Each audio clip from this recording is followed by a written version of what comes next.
Welcome everybody to our October client podcast. Cody, Jay, it's been a pretty good October. You know, the Cardinals finished up winning 17 in a row, but then unfortunately they were one and done. And I guess it was so bad we fired the manager. So we get to look forward to figuring out who that's going to be going forward. The Blues are starting well, so that's all good. But today I want to share some frustration, and I want Cody and Jay to help us kind of untangle this mess of all this jargon, these catchphrases, and all this technical nonsense that we hear on broadcast TV, the radio, cable. I've had it. I'm completely frustrated with this garbage, and I want you guys to help me kind of make sense of it for me and for our clients. Cody, I'm going to start with you. We're going to start with something we've been hearing about for months called transitory inflation. And I want you to give me kind of the textbook version and then kind of the practical version. And I will tell you, most practically, bacon is up 30% year over year, and that's all I need to know. But transitory inflation, please. Transitory inflation. So it's a little verbiage given by the feds to where they say that, yes, we have inflation right now, but it's short-term lived. And, you know, that really, we don't know it's transitory until we can look back and actually see. You know, they started using this term, probably about a year ago, I would say. So we had the COVID pandemic, and then we had the recovery. And since the recovery, inflation, like so far year to date, is at 5.4%. So we're at near a 30-year high for the inflation. It's, too soon to say that it is transitory or not transitory.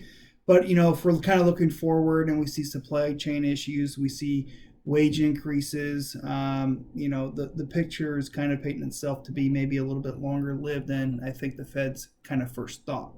But, the impact on your portfolio now, earnings are still good. So, it's really hard to know, kind of looking in the future, what impact that's going to have.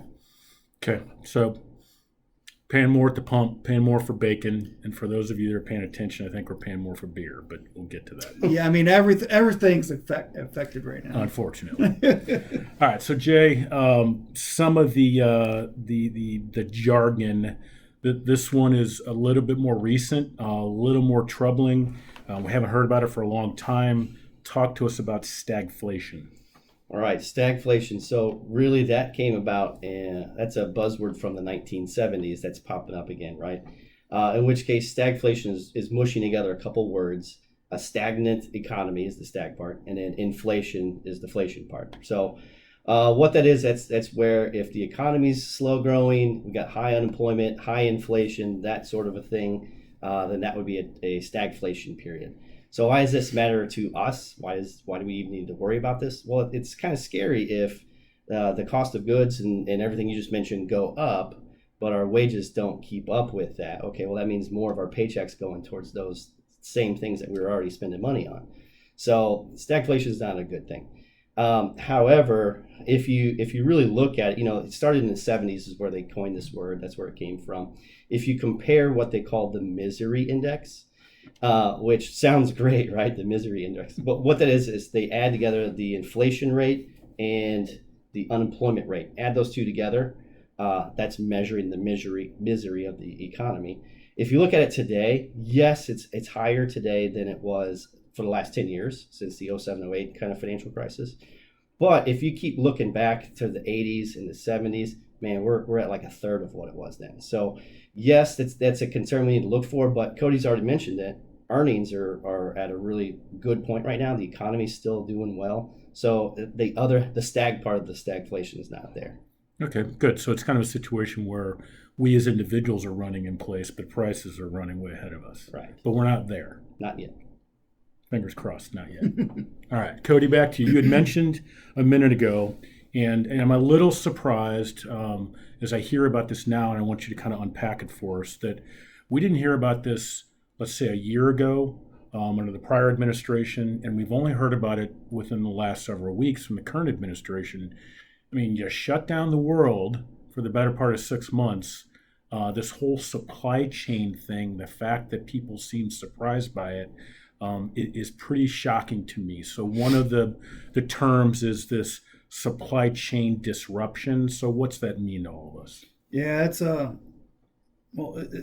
something that affects kind of every facet of our life right now. So supply chain disruption, it's a global event.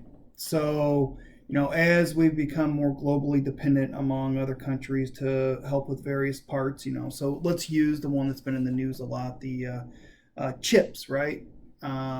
So it starts with the raw goods, getting the raw goods. So let's go back pre-COVID, everything's kind of going good. We know what orders are coming in. We can kind of expect what's going on.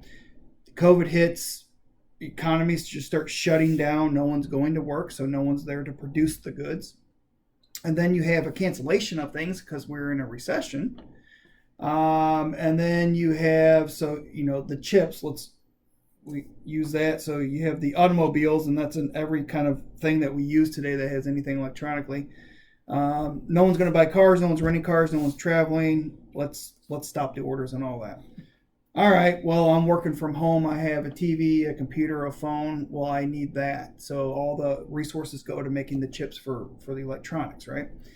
Then things start opening back up, and now we're in a whirlwind of oh crap, we got to fill these orders. And Jay likes to use analogy. So we, took the light switch and we turned it off, the economy, and then we got the dimmer coming back on. Well, not everything's going back as quickly as we want it to. So we have back orders start going, and then we have all of a sudden a huge surge in demand that was pent up. So people are spending a lot of money. More orders are going through. They keep backing up. We're 6 months out, 9 months out. Now we get to the issue of, okay, we're starting to kind of catch up with manufacturing, but then we get it over to the U.S. and it's sitting in a port. And right now, the average time a cargo ship sits in the port is about 2 weeks. So the last I checked, we have 64 ships. We have 10,000 to 20,000 containers on each ship. You do the math, we got 600 to 1.2 million cargoes, containers sitting there waiting to be dispersed into the economy. And everything I look and read is, that could be 6 months to 1 year until that kind of gets figured out. So that keeps causing the cost of items to go up. And now the big thing is, they're sitting on there, so we have the goods, but we have no one to deliver them. We have high turnover in the trucking industry anyways. It's usually about 90%. And that is continuing. They're opening up the Port of LA. Takes about 40% of all the goods in the U.S. that come through the Port of LA. So that's running 24/7. So it's going to take a bit to catch up. On top of that, we talked about inflation, so they're all kind of intertwined. And we have the cost of pre-COVID to now to actually ship a container is 10 times what it was, and 4 times a year ago. So we add all that up, and rising wages, and we kind of got a perfect storm, really, right, setting in. So I would expect for at least a year to kind of keep at least normalize for the prices, if not go up a little bit more. So that also plays into another one of my pet peeves, this terminology of labor distortion, and what you mentioned. There's a lot of labor involved in the supply chain. Mm-hmm. And we have people that didn't go back to work. People are still sitting on the sidelines. People have changed jobs. That creates chaos too.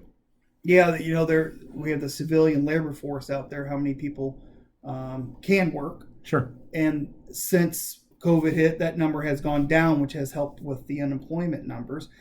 So, if it's a net sum game, it means we still have about 2.5 million people that were working pre-COVID that aren't working now. Right.